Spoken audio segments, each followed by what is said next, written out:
That's what I'm talking about. Dude, how's it going, man? Good, how are you? I'm good. It's Nice good to to meet finally you. meet you Finally in meet you. person, Absolutely, dude. pleasure. I've been a big fan of Hot Boy releases for a while. Let's go. I was a big fan of, I forget which recently, it was like a disco track that you guys had during the pandemic, early 2020. I think, I don't know who the actual artists were, but probably that Steady Rock. Steady Rock Franklin Watts. Watts? Yeah. Yes. I played the shit out of that track. So I've yes, always been a big, too, man. dude, I've always been a big fan of like your particular music taste, release taste, Hot Boy Records, and especially I got the chance to see you and Scream play on that boat party A couple years ago. and I was taken back by that too because that was my first time seeing you live.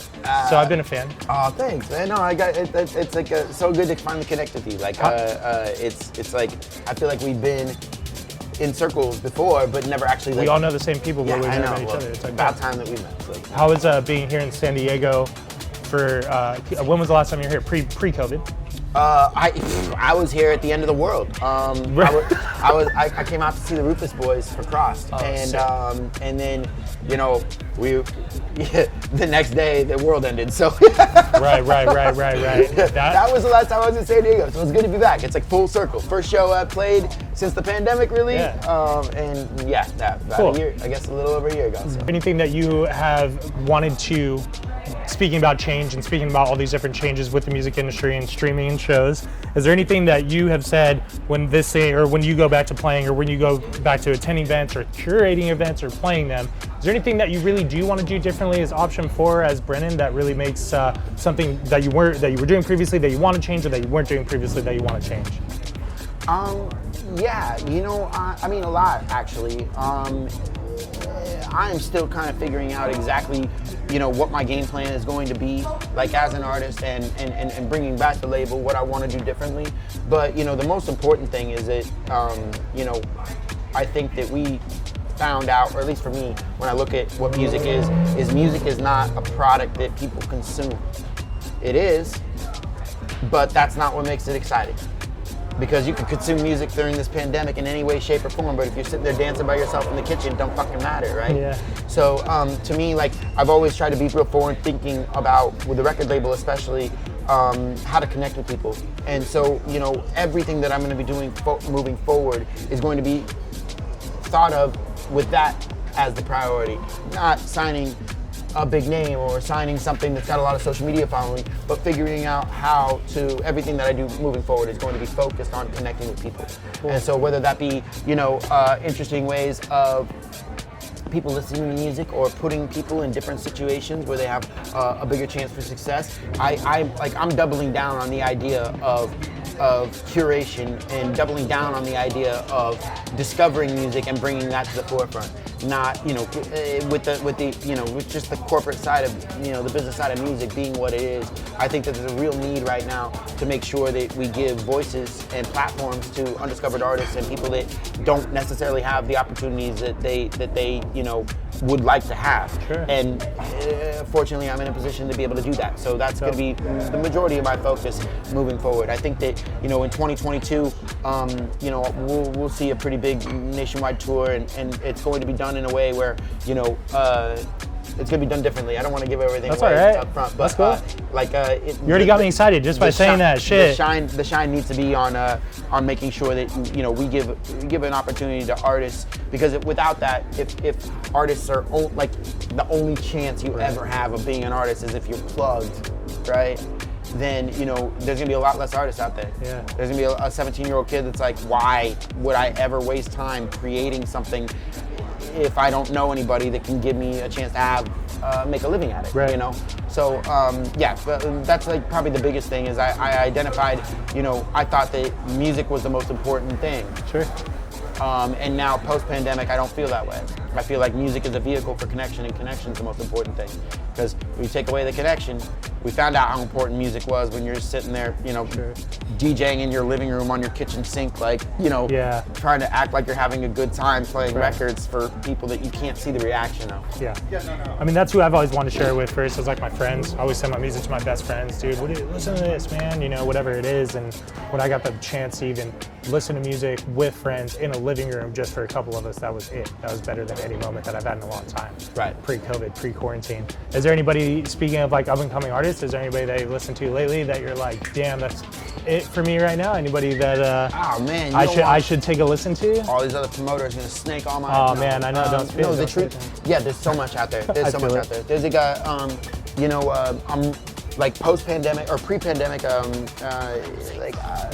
2019, middle of 2019 or 2019, I stumbled across, my friend actually showed me this kid named Chris Ducey, who I'm a real big fan of now, and you know, it ended up being one of those things where I got obsessed with him. I ended up calling his manager, hit him up on Instagram, was like, get me in touch with him. I got him signed to the agency, put together his first like nationwide tour. I was like, everything was coming together for him in 2020, and then everything fell apart, and that was like a disaster. But you know, I really think that he's pretty special. There's these kids, these no art kids are pretty special. I think they got a really cool thing going on.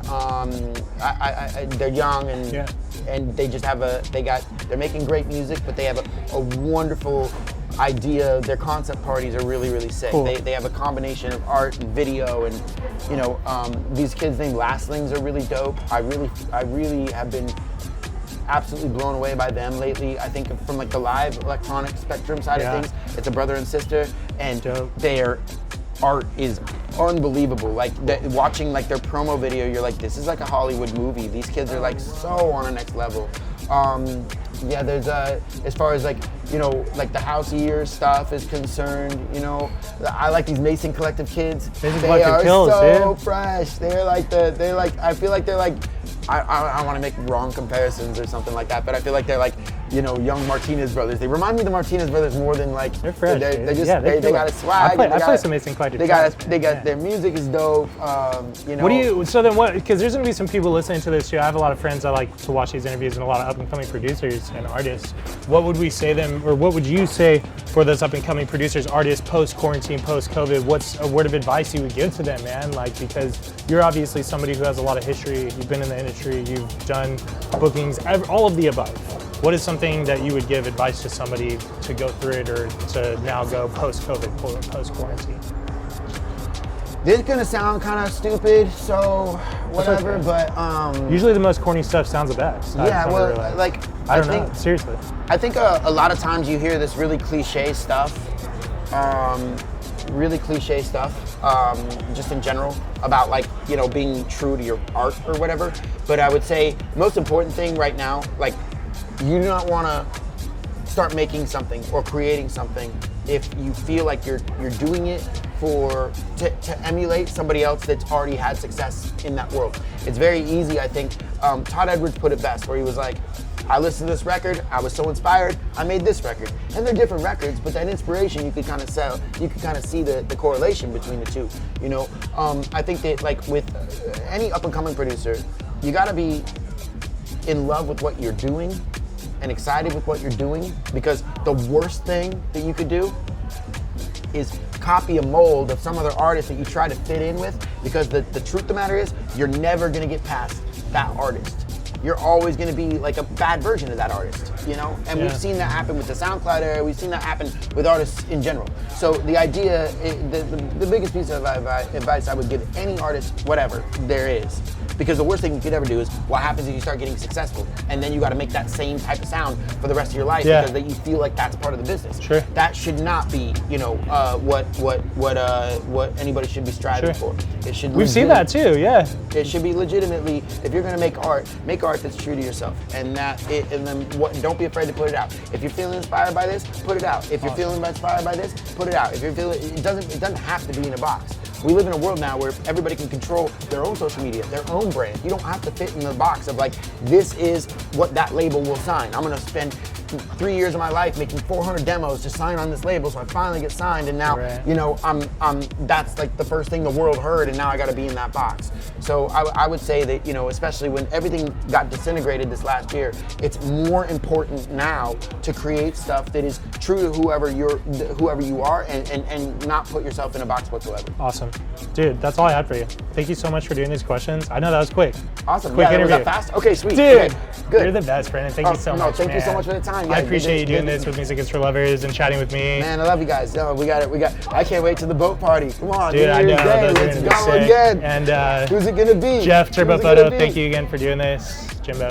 Thanks, guys. forever. Yeah, man. no, thank you so much. Cheers. Appreciate it, bro. Pleasure.